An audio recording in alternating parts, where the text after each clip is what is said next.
मुंबई के उल्लासनगर में बुजुर्ग महिला के साथ लाखों की ठगी का मामला सामने आया है। ठगों ने फ्लाइट दिलाने और जादू टोना हटाने के नाम पर रुपए और ज्वेलरी ऐंठ ली। पुलिस ने 5 आरोपियों को गिरफ्तार किया। उल्लासनगर के कैंप 4 में रहने वाली बुजुर्ग महिला को ठगों ने पहले सस्ती फ्लाइट दिलाने का झांसा देकर 24 लाख रुपए ले लिए, फिर जादू टोना हटाने और बागेश्वर धाम के नाम पर सोने के जेवर भी ठग लिए। शिकायत के बाद ठिठलवाड़ी पुलिस ने 5 आरोपियों को गिरफ्तार कर कोर्ट में पेश किया है, जहां उन्हें 3 दिन की पुलिस हिरासत में भेजा गया। मामले की जाँच जारी है।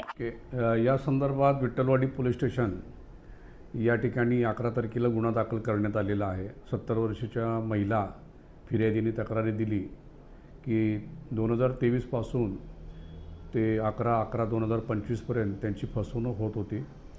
पहिल्यांदा त्यांना फ्लॅट स्वस्तामध्ये देतो असं सांगितलं आणि त्यांच्याकडून 10 लाख रुपये कॅश घेतले आणि वेळोवेळी त्यांच्याकडून सोनं आणि त्याचे काही दागिने असे त्यांच्याकडून घेतले। त्यानंतर तुमच्यावरची जी पीडा आहे, जे काही संकट आहे ते दूर करण्यासाठी पूजापाठ करावा लागेल असं सांगून त्यांची फसवणूक करून त्यांच्याकडनं सोनं, चांदी आणि पैसे असे घेऊन एकूण 24 लाख रुपयाचं त्यांची फसवणूक करण्यात आली होती। त्याप्रमाणे गुन्हा दाखल करण्यात आला होता।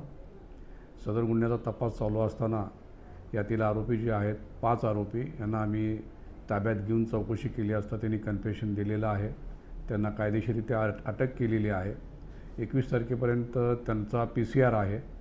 तपासादरम्यान त्यांनी 7 लाखाचं जे काही त्यांनी घेतलेले फसवणूक केलेले जे सोनं आहे ते आम्हाला परत केलेलं आहे। पुढील तपास सुरू आहे। त्याच्यामध्ये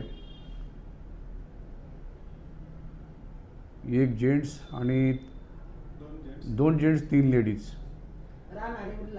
राहणार उल्हासनगर। सर पहले भी उनको गुन्हा दाखल है। आजचा तपास चालू आहे, चौकशीत समजेल आम्हाला ते।